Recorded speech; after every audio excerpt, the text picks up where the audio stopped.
Good evening, everyone. The Creative Contessa here. So I had a request to demonstrate or re-demonstrate how to start a line of stitching for embroidery.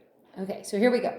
First thing is you want to make sure your needle is threaded. Okay, and as we recall from my events, you want to make sure that the tail of your embroidery thread is, or any thread, is half the length of the body. Okay, and we're going to make sure that we put a half knot on the end here.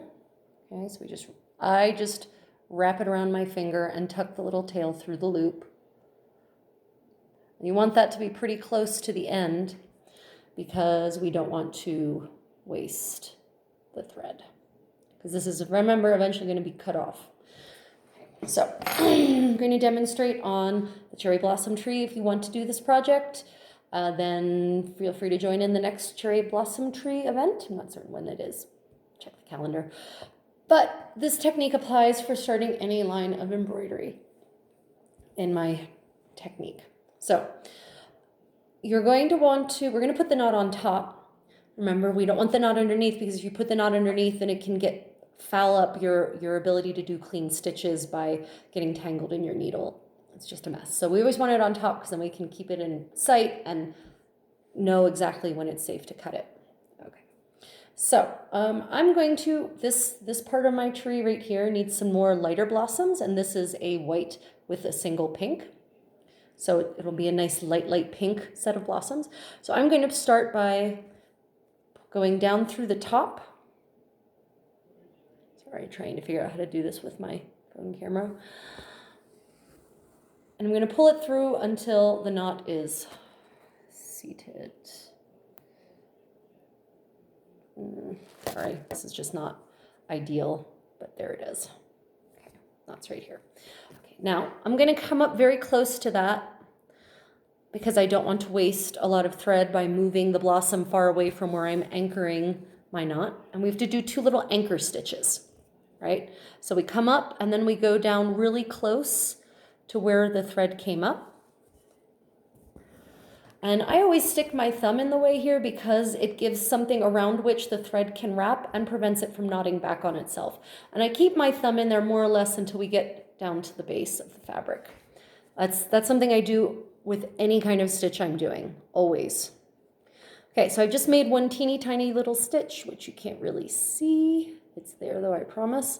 And now I'm going to make another teeny tiny little stitch that crosses over that first stitch to make a teeny tiny little cross. Right? So I go up, go over top of my first little tiny stitch, and then go back down. Okay. So, see where the camera is. Okay, so there's my knot, and the little tiny stitch is right there, that little white thing next to my fingernail. Okay, so it's tiny. So I'm now going to put my very first blossom right there through that anchor stitch, right? Remember, we're doing a French knot for these little guys. Again, if you want to learn how to do this in detail, I recommend you attend my events. This is just a video to give people a little help to remind them as they're working on the projects. Okay, so now that my blossom's in place, I'm actually, because I've got a nice solid set of stitching in there, I'm going to cut this knot off by pulling up on the tail to get under that little knot, and now it's gone. Okay, that has been your tutorial on how to start a thread, and that applies whether you're doing French knots or you're doing the stem stitches on the bark or you're doing a split stitch or you're doing a couching stitch. Doesn't matter. Always start the same way. Little knot at the end of your thread, pull your needle down from the top so that the knot sits on top, do a couple of whatever kind of stitches you're going to do, or excuse me, 2 little anchor stitches, one and one second one crossing over, and then do a couple of the actual embroidery stitches. In this case, with the French knot, I really only need to do one because it's a knot. And then you can cut off your anchor knot and it's out of the way completely. Okay, stay creative.